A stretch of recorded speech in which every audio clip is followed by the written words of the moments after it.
बात कर लेते हैं भगवान भोलेनाथ की, जिनका आज दिन है और सावन के पहले सोमवार के लिए आज सुबह से कतारबद्ध तरीके से श्रद्धालु मंदिरों में पहुंचे और तस्वीरें लगातार हमने आपको सुबह से दिखाई हैं। तो किसी ने आज व्रत रखा है? नहीं, व्रत तो नहीं रखा है, हाँ पूजा जरूर की है। पूजा की है। दीपिका, आपने व्रत रखा है? आप बोल रही थी ना बहुत धार्मिक है। हाँ, मैंने व्रत रखा है। अच्छा, रखा है, इसीलिए सिर्फ मैं चाय पी रही थी। आपने? नहीं। चलिए तस्वीरें दिखाते हैं आपको। हर हर महादेव की गूंज, घंटियों की आवाज, भोलेनाथ के दर्शन को उमड़ रहे श्रद्धालुओं की भीड़। आज सावन का चूंकि पहला सोमवार है, यानी शिव भक्ति का वो शुभ दिन जब मंदिरों में आस्था की बाढ़ आ जाती है। देश के कोने कोने में शिवालयों में लंबी कतारें हैं, माथे पर चंदन है, हाथों में जल और दिलों में भोलेनाथ की भक्ति। कोई जल चढ़ा रहा है, कोई बेलपत्र अर्पित करता है, तो कोई रुद्राभिषेक में लीन है। हर कोई भोले का आशीर्वाद पाना चाहता है। भोलेनाथ को प्रसन्न करने का ये महीना श्रद्धा से सराबोर है। सावन का पहला सोमवार भक्तों के लिए सिर्फ एक दिन नहीं, बल्कि आस्था, विश्वास और भक्ति का उत्सव है। आपके सामने 12 तीर्थों की तस्वीरें हैं और ये तस्वीरें आस्था के शिवमय लय की गवाही दे रही हैं।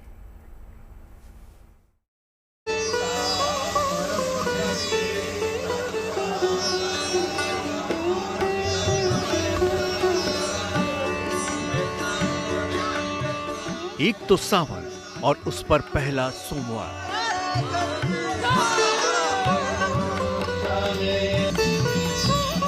भोलेनाथ का आशीर्वाद लेने के लिए भक्तों की भीड़ शिवालयों की ओर अभी भी उमड़ रही है। सुबह से ही मंदिरों में श्रद्धालुओं की कतारें लग गई हैं।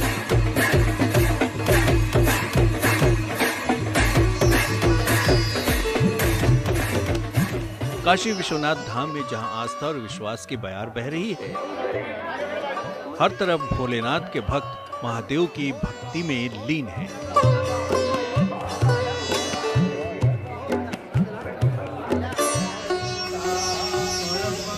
सुबह सवेरे जहां काशी विश्वनाथ के भव्य दिव्य श्रृंगार आरती हुई, जिसमें भारी संख्या में श्रद्धालु शामिल हुए। मौका पहले सोमवार का था तो बाबा विश्वनाथ का पहले पंचामृत से अभिषेक किया गया और उसके बाद रुद्राक्ष से महादेव का भव्य श्रृंगार किया गया।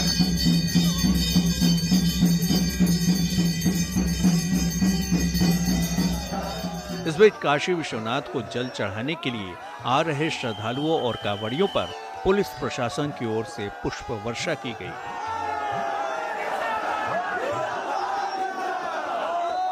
जो श्रद्धालु हैं घंटों से लगे हुए हैं और अपनी बारी का इंतजार कर रहे हैं। माना जाता है कि आज के दिन बाबा का जलाभिषेक करने से, दुग्धाभिषेक करने से उनकी सारी इच्छाओं की पूर्ति होती है।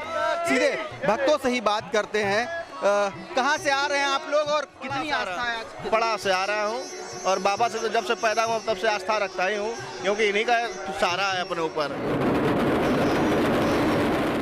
काशी विश्वनाथ मंदिर में एक परंपरा भी है और वो परंपरा है यदुवंशी समाज को लेकर। यदुवंशी समाज के लोग एकजुट होते हैं और गंगा घाट से गंगा जल भरकर बारी बारी से शहर के प्रमुख शिवालयों में भगवान आशुतोष का जलाभिषेक करते हैं। इस परंपरा को पूरी आस्था के साथ निभाया गया, जिसमें 12 ज्योतिर्लिंगों में से प्रमुख बाबा विश्वनाथ का भी जलाभिषेक किया गया। काशी एक पौराणिक नगरी है और यदुवंशी समाज की ये परंपरा भी बहुत पुरानी है। 1932 में देश जो है काल के गाल में समा गया था। सूखा से तमाम हमारे पंछी जो थे वो पेड़ से चू जाते रहे पानी बिना। हमारे जो जानवर थे वो पानी बिना मरने लगे। खेत खलियान जो हमारा था वो फटने लगा।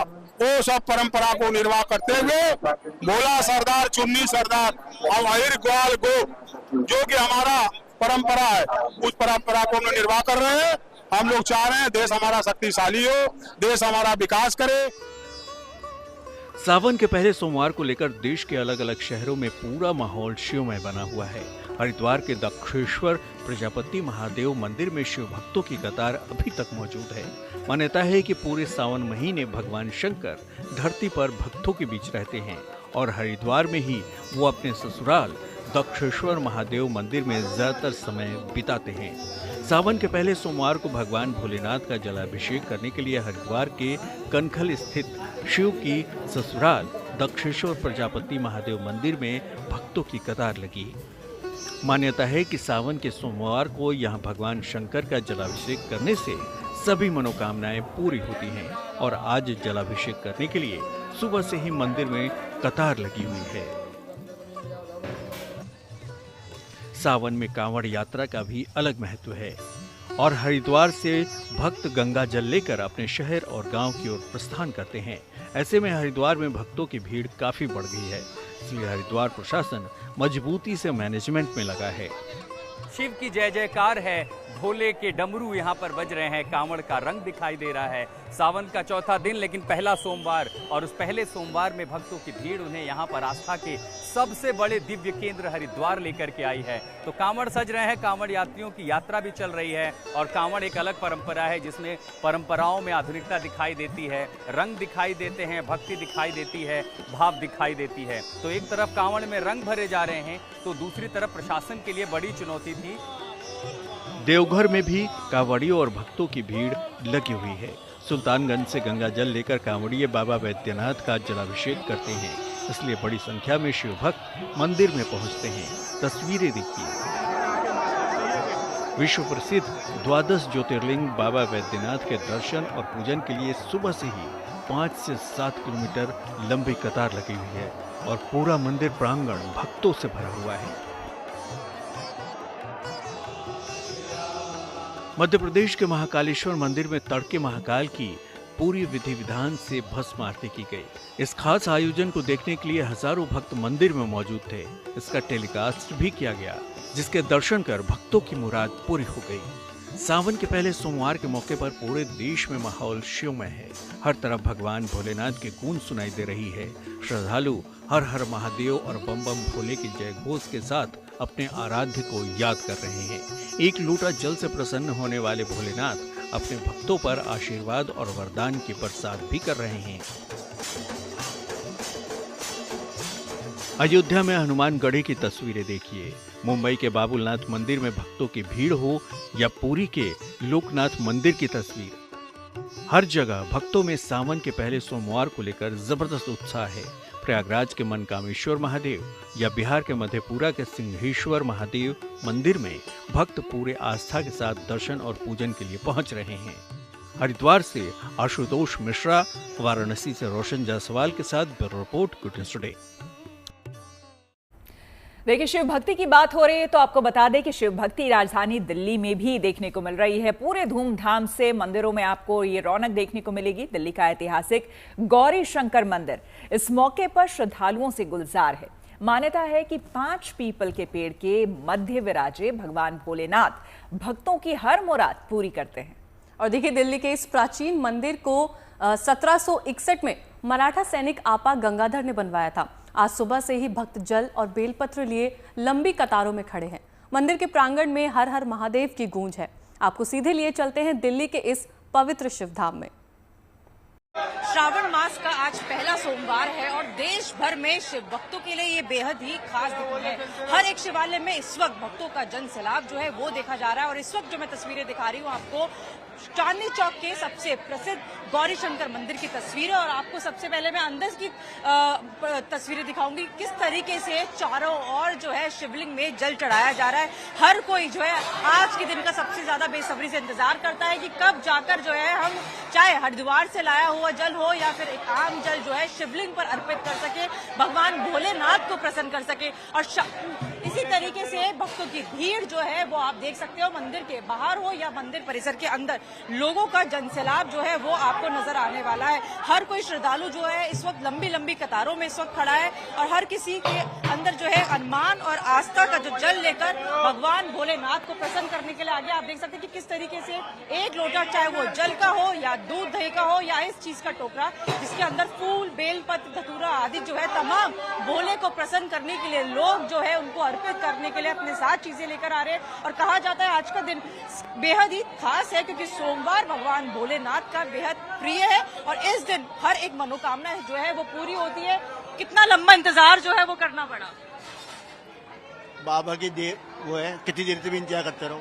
हाँ, बहुत अच्छी मुस्कान है बोले एक बार जयकारा हो जाए। जय बाबा की। जय बाबा की। आपने व्रत रखा है आज क्या? हाँ जी, व्रत रखा है आज का? हम आते हैं मंडे आते हैं यहाँ जरूर। अच्छे वर की कामना के लिए? नहीं बाकी कामना के के लिए। वैसे तो आज का दिन जो है, आज का व्रत कहते हैं अविवाहित महिलाएं जितना भी है अगर आज का दिन जो है वो व्रत रखे तो मनोकामना जो है वो पूरी होती है। तो आप देख सकते हैं किस तरीके से मंदिर परिसर का जो अंदर का माहौल है वो पूरी तरीके से भक्तिमय हो चुका है। हर कोई आंख बंद करके जो है प्रार्थना में डूबा हुआ है और अंदर के अगर आप भीतर मंदिर के अंदर कुछ पल भी आप खड़े हो जाओ तो आपको ऐसा लगेगा मानो समय थोड़ा सा रुका हुआ आपको नजर आएगा। हर कोई भक्ति और शक्ति का ये आज के दिन का जो है मिलन है और हर कोई सिर्फ भोले की एक झलक पाने के लिए, शिवलिंग पर जल अर्पित करने के लिए लंबा इंतजार कर रहा है। कैमरा पर्सन मनीष भिदुड़ी के साथ मनीषा लड्डा, दिल्ली।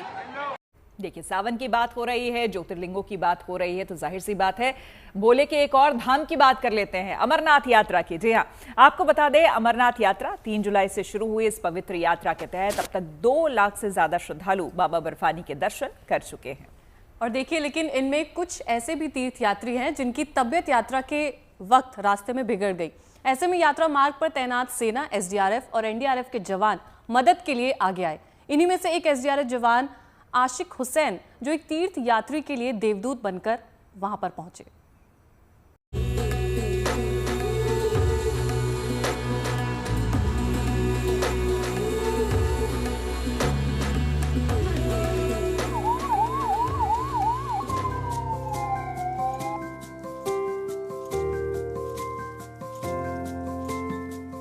बाबा बर्फानी के दर्शन की आस लिए ये भक्त देश के कोने कोने से आ रहे हैं, ये जानते हुए भी कि इस यात्रा में कई चुनौतियां हैं। बावजूद इसके बाबा बर्फानी पर अटूट विश्वास रख ये भक्त इन चुनौतियों को पार कर पवित्र गुफा तक पहुंच रहे हैं।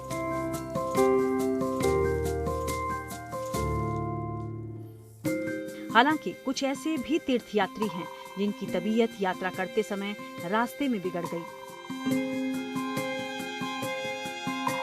ऐसे में इन तीर्थयात्रियों की मदद के लिए आशिक हुसैन जैसे कई जवान यात्रा मार्ग पर तैनात हैं। आशिक हुसैन एसडीआरएफ के जवान हैं जो पिस्सू टॉप पर तैनात थे। इसी दौरान ऑक्सीजन की कमी के कारण एक तीर्थयात्री की तबीयत बिगड़ गई।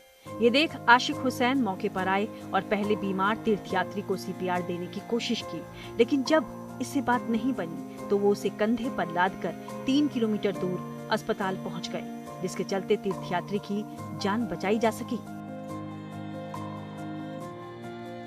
वो इसे कंधे पे लेकर चला भी, लेकिन इसको अच्छा नहीं हुआ। इसकी आंखों बंद हो रही है तो सर जी प्रेशर कर वो कर रहे हैं। अमरनाथ की ये यात्रा सेहत के लिहाज से बेहद चैलेंजिंग होती है, क्योंकि अमरनाथ की पवित्र गुफा की यात्रा में करीब 14,000 फीट की ऊंचाई पर ट्रैकिंग करनी पड़ती है। इस कारण यात्रियों को हाई एल्टीट्यूड सिकनेस का खतरा बढ़ जाता है। ऐसे में हर साल यात्रा शुरू होने से पहले तीर्थयात्रियों के लिए हेल्थ एडवाइजरी जारी की जाती है, ताकि यात्रा के दौरान उन्हें ऐसी परेशानी का सामना करना न पड़े। इसके अलावा हर साल बेस कैंप और यात्रा मार्ग पर स्वास्थ्य सुविधाओं का पूरा इंतजाम किया जाता है, ताकि अगर जरूरत पड़े तो फौरन बीमार तीर्थयात्रियों की मदद की जा सके। तकलीफ हमें पैर में दर्द था और हमारे जो साथी भाई थे उनके संग में है ना, उनको सांस की प्रॉब्लम थी, वो बहुत आराम हो गया उनको। आपको डॉक्टरों का व्यवहार कैसे लगा? कैसे सर एक नंबर। आप देश की रक्षा करने वाले हो सर, डॉक्टर हो या आर्मी हो, कोई भी लेकिन रक्षा करने वाले हो। आर्मी वालों का जितना धन्यवाद दिया जाए उतना कम है, और इन्हीं के कारण हम लोग हैं। तो जो ट्रीटमेंट मेरी दीदी को मिला है वो बहुत ही ज्यादा अच्छा। साल दर साल जिस तरह से तीर्थयात्रियों की संख्या में इजाफा हो रहा है, उसे देखते हुए श्राइन बोर्ड और जम्मू कश्मीर प्रशासन यात्री सुविधाओं में लगातार विस्तार कर रहा है, ताकि इस मुश्किल तीर्थ यात्रा को श्रद्धालुओं के लिए आसान बनाया जा सके। मीर फरीद के साथ bureau report, good news today. रामनगरी अयोध्या अब सिर्फ श्रद्धा और आस्था का केंद्र नहीं, बल्कि अत्याधुनिक और आधुनिक भारत की पर्यटन राजधानी बनने की तरफ तेजी के साथ अग्रसर है। सरयू की गोद में भक्तों को अध्यात्म के साथ शाही सवारी का आनंद भी अब मिल जाएगा। बिल्कुल, क्योंकि सरयू किनारे की सादगी में अब आधुनिकता की एक नई छाया जुड़ गई है। सरयू किनारे अब सिर्फ पूजा अर्चना नहीं, बल्कि लग्जरी क्रूजिंग, वाटर स्पोर्ट्स और आधुनिक बोटिंग का भी अनुभव आप ले सकेंगे, जिसकी पहली झलक टाइम मरीन लग्जरी बोट के रूप में देखने को मिली है।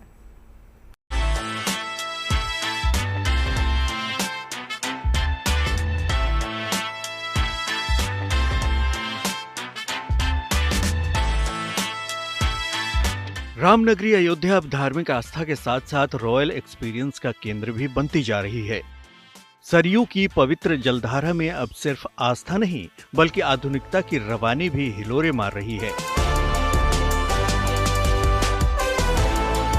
सरयू की शांत लहरों पर अब सफर का शाही अंदाज आपको दिखने वाला है, क्योंकि सरयू अब बन चुकी है टाइम मरीना जैसी लग्जरी बोट का ठिकाना। एक ऐसी लग्जरी जल सवारी जो धार्मिक नगरी को टूरिज्म के वर्ल्ड मैप पर और चमकाने जा रही है। यहाँ पे आप देख रहे हैं ये एक नई तरीके की बोट आ चुकी है उत्तर प्रदेश पुलिस हेडक्वार्टर से। टाइम मरीना इस बोट का नाम है और ये वीवीआईपी कल्चर के लिए है। जैसे कि कुछ वीवीआईपी जो आते हैं उनके लिए ये बोट यहाँ पे लाई गई है। ये सरयू नदी का जो है लगातार यहाँ श्रद्धालुओं को जो वीवीआईपी होंगे उनको यहाँ पे सैर कराएगी। वीवीआईपी मेहमानों के लिए खास तौर पर डिजाइन की गई इस बोट में सब कुछ है, आराम, क्लास और टेक्नोलॉजी का तड़का।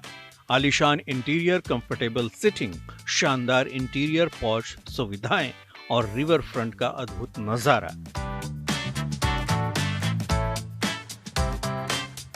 यह अनुभव अयोध्या आने वालों के लिए यादगार बन जाएगा। ये वीवीआईपी लोगों के लिए आई है ताकि जो कोई भी वीवीआईपी लोग आए तो वो इस पे घूम के आनंद ले सके सरयू का।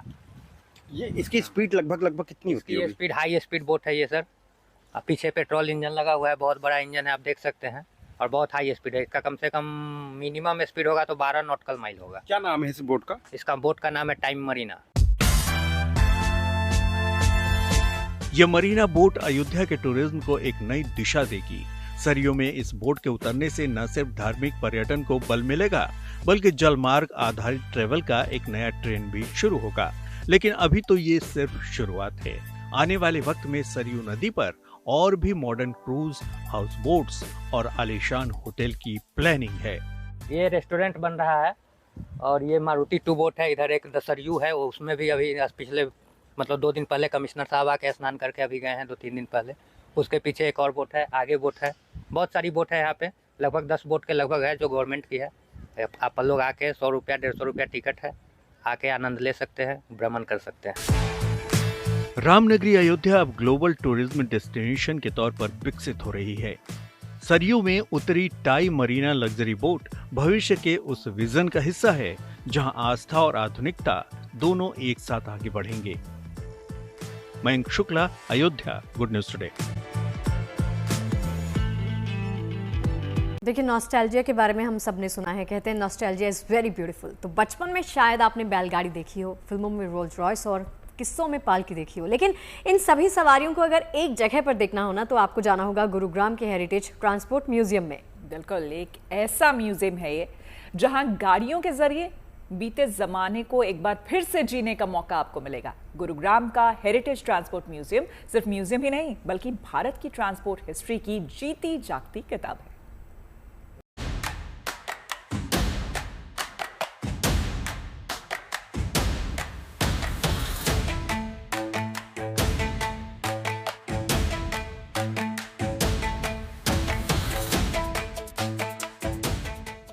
पुरानी साइकिल, फिल्मी गाड़ियां, राजा महाराजाओं की बग्घियां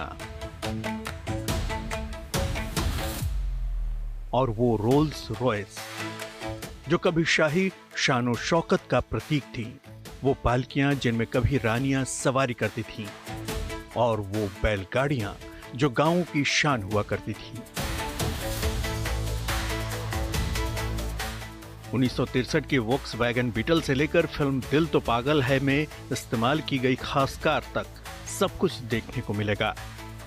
आज हम आपको लेकर आगे हैं गुरुग्राम, जहां बसा है देश का पहला और इकलौता हेरिटेज ट्रांसपोर्ट म्यूजियम, जो कि दर्शाता है कि किस तरीके से हमारे यात्रा और यातायात की विकास की जो कहानी है वो पूरे इस म्यूजियम में लिखी गई है, रची गई है। और यहाँ आपको मिलने वाले हैं 3000 से ज़्यादा ऐसे वाहन, फिर चाहे वो ये स्टीम इंजन की बात हो, पालकी की बात हो, रेलगाड़ी की बात हो, स्कूटर की बात हो या साइकिल की बात हो, हर एक तरीके के वाहन जो पहले और आज के इस मॉडर्न जमाने पे इस्तेमाल किए जाते हैं। अगर आपको गाड़ियों से प्यार है तो आपको दिल्ली एनसीआर में हेरिटेज ट्रांसपोर्ट म्यूजियम का एक बार जरूर दीदार करना चाहिए। जहां आपको भारत के ट्रांसपोर्ट की पूरी झलक देखने को मिलेगी। दिल्ली के पास गुरुग्राम में हेरिटेज ट्रांसपोर्ट म्यूजियम देश का पहला और इकलौता ऐसा ट्रांसपोर्ट म्यूजियम है जिसकी शुरुआत 2013 में हुई थी और इस अनोखे म्यूजियम में 120 से ज्यादा विंटेज और 3000 से ज्यादा ऐतिहासिक वाहन मौजूद हैं।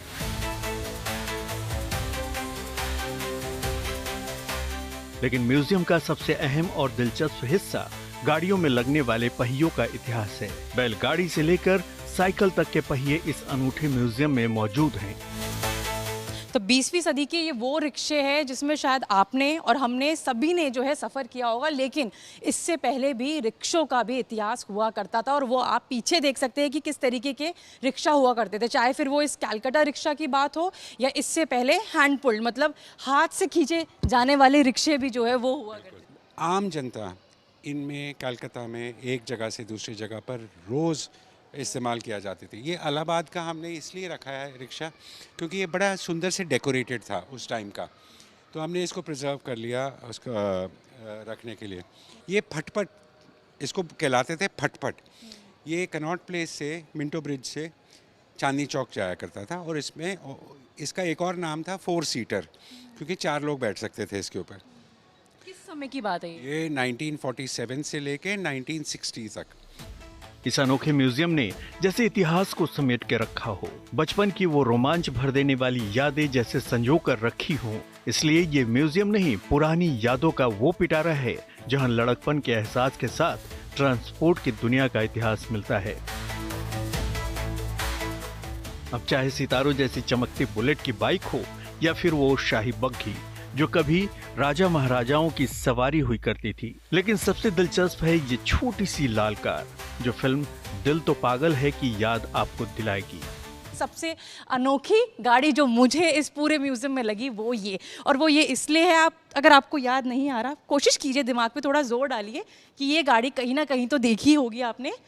चलो ज़्यादा जोर मत डालिए, ये मैं आपको नाम पढ़ा देती हूँ, दिल तो पागल है। उस मूवी में जो है ये गाड़ी का इस्तेमाल जब माधुरी दीक्षित को घुमाने में डेट पर ले जाने के लिए शाहरुख खान इस्तेमाल किया करते थे, ये वही गाड़ी है। यहाँ कुल 120 से ज्यादा विंटेज कारें हैं जिन्हें देखकर हर ऑटोमोबाइल लवर की आंखें चमक उठती हैं।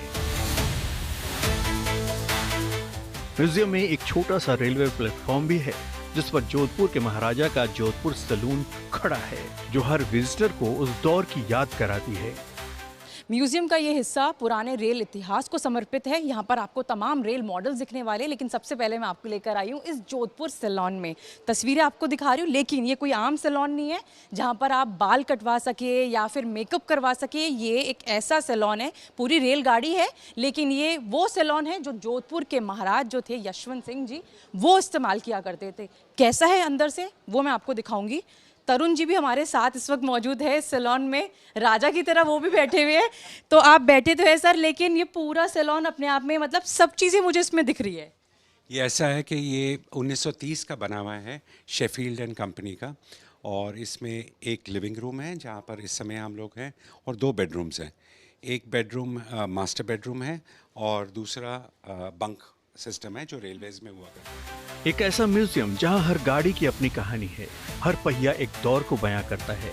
गुरुग्राम के इस हेरिटेज ट्रांसपोर्ट म्यूजियम में समय जैसे थम सा जाता है। गुरुग्राम से मनीषा लड्डा के साथ bureau report, good news today.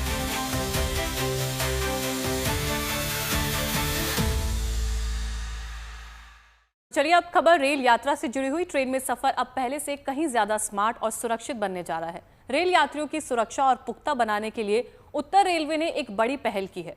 और ये पहल क्या है ये हम आपको बताते हैं। इस नई पहल के तहत देश भर के हजारों कोच और इंजन में सीसीटीवी कैमरे लगाए जा रहे हैं और इसके अलावा कई ट्रेनों में पैनिक बटन लगाने का काम भी तेजी से किया जा रहा है जिससे आपात स्थिति में मदद पल भर में पहुंच सके।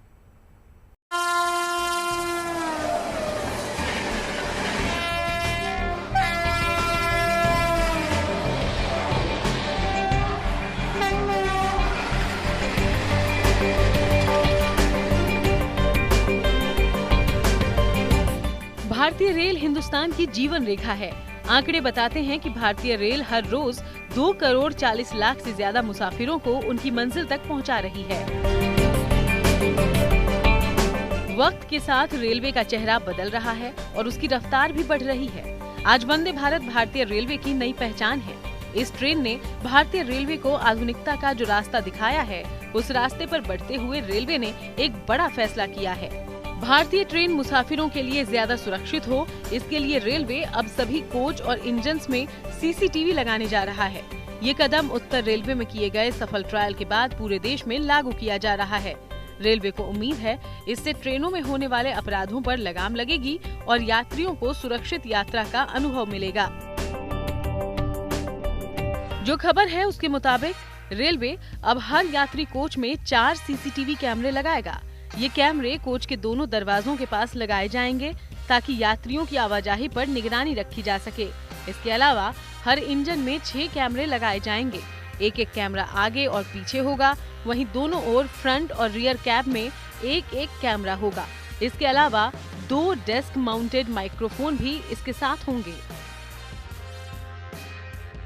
सरकार अपने इस प्लान के तहत करीब 74,000 कोच को सीसीटीवी से लैस करेगी। साथ ही 15,000 इंजन भी कैमरों की नजर में होंगे। यही नहीं, उत्तर रेलवे मेमू और ईएमयू के 179 कोच में 358 से ज्यादा पैनिक बटन भी लगाने जा रहा है। ये पैनिक बटन महिलाओं के लिए होंगे ताकि किसी तरह का खतरा महसूस होने पर महिलाएं ड्राइवर और गार्ड से बात कर सकें।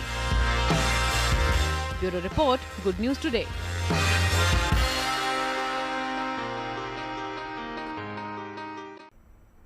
चलिए अब आपको कूनो नेशनल पार्क से आई शानदार तस्वीरें दिखाते हैं, जिसमें मादा चीता ज्वाला अपने 3 शावकों के साथ ग्वालियर विजयपुर हाईवे के किनारे टहलती नजर आई। जंगल से निकलकर सड़क किनारे आया ये नज़ारा देखकर लोग यहाँ पर दंग रह गए। तो शावकों को इस तरह हाईवे पर टहलते देख हर कोई हैरान रह गया। इस दौरान कई लोगों ने इन तस्वीरों को कैमरा में कैद किया। फिलहाल ये तस्वीरें सोशल मीडिया में वायरल हैं। वन विभाग की टीम भी हर पल ज्वाला उसके शावकों पर नजर रखे हुए है, उसकी ट्रैकिंग की जा रही है। तो कूनो नेशनल पार्क में ज्वाला वॉक पर निकली तो नोएडा के सेक्टर 93 में जंगली हिरण के दिखने के बाद अफरा तफरी मच गई। सेक्टर 93 के गेजा गांव में रिहायशी इलाका है, जहां पर हाई राइज सोसाइटी में ये मौजूद था। हालांकि स्थानीय ग्रामीण और बच्चों ने मिलकर किसी तरह से हिरण को पकड़ा, जिसके बाद वन विभाग को इसकी जानकारी दी गई। जंगली हिरण अब वन विभाग की टीम के कब्जे में है। देखिए, कहते हैं ना कि सीखने की कोई उम्र नहीं होती, और अगर जज्बा हो तो जिंदगी की हर चुनौती छोटी लगने लगती है। इस कहावत को सच कर दिखाया है 71 साल के ताराचंद अग्रवाल ने। देखिए, जिन्होंने रिटायरमेंट लेने के बाद किताबों से रिश्ता जोड़ लिया और ऐसा गहरा रिश्ता जोड़ा कि एक नए सपने को हकीकत में बदल दिया। मिलिए 71 साल के फ्रेश सीए ताराचंद अग्रवाल से, जिनकी कहानी किसी भी उम्र के इंसान को मोटिवेट कर सकती है।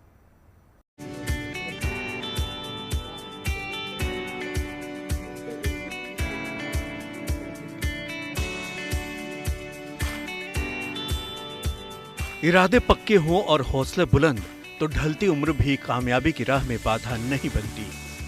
जयपुर के ताराचंद अग्रवाल ने ऐसे ही बुलंद हौसले की मिसाल पेश की है। 71 साल की उम्र में ताराचंद ने चार्टर्ड अकाउंटेंट की परीक्षा पास करके साबित कर दिया है कि उम्र महज एक नंबर है और ये किसी की क्षमताओं को परिभाषित नहीं करती। साल 2014 में बैंक से रिटायर होने के बाद ताराचंद परिवार के साथ वक्त गुजारना चाहते थे, लेकिन 2020 में कोरोना की दूसरी लहर में पत्नी का निधन हो गया। जीवन के खालीपन को दूर करने के लिए ताराचंद ने चार्टर्ड अकाउंटेंसी में रजिस्ट्रेशन कराया और फिर कभी पीछे मुड़कर नहीं देखा। जुलाई में बैठे लगा कि मैं इनको सारा दिन मैं पढ़ता ही हूँ, तो कुछ न कुछ मैं भी कर लूँ। तो मैंने कहा एमकॉम कर लेता हूँ, फिर पीएचडी कर लूँगा। तो फिर बेटे ने कहा कि करना है तो कुछ बड़ा करो, इसकी ये तो कुछ नहीं है, हो जाती है एमकॉम तो घर को ही कर लेता है, करना है तो सीए कर लो। तो मैंने कहा सीए तो ऐसे कहा सीए का, तो वो कहता नहीं आप कर लोगे। तो पोतियों ने सपोर्ट किया, दोई थी उसने सपोर्ट किया कि कर लोगे आप तो कर लोगे। मैंने कहा कि आप मेरा, फिर उसने बेटा वो लैपटॉप उठा लाया, रजिस्ट्रेशन कराते हैं, आप अपनी मार्कशीट निकालो।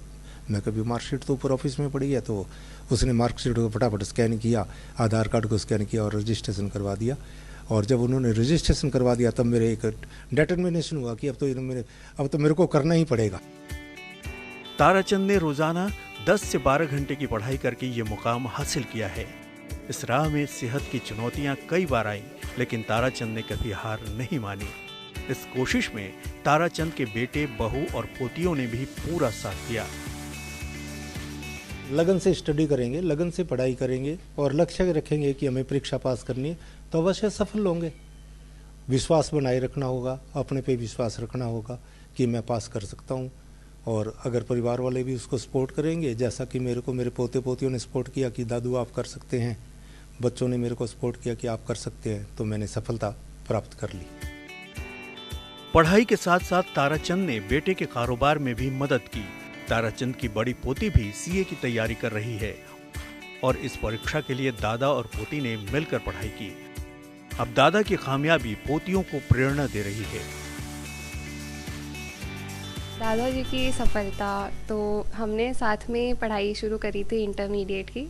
तब कभी दादा को कुछ डाउट आता था, मैं सॉल्व कर देती थी, मुझे कोई डाउट आता था, दादा सॉल्व कर देते थे। तो इस तरीके से एक साथ पढ़ाई करते हुए ऐसा लगता था किसी दोस्त के साथ ही तैयारी कर रही हूँ। तो दोस्त को सफल देख के हर इंसान खुशी होता है। तो मैं आज बड़ी खुश हूँ कि मेरे दादा, मेरे दोस्त आज एक सीए बन गए हैं। ताराचंद का मानना है कि सफलता का कोई शॉर्टकट नहीं होता। अगर लगन पक्की हो और मेहनत पूरी हो तो उम्र की सीमाएं पार करके भी कामयाबी जरूर हासिल होती है। जयपुर से Vishal Sharma, good news today. तो जयपुर चर्चा में अभी के लिए बस इतना ही। कल फिर होगी आपसे मुलाकात शाम 5 बजे। जय हिंद।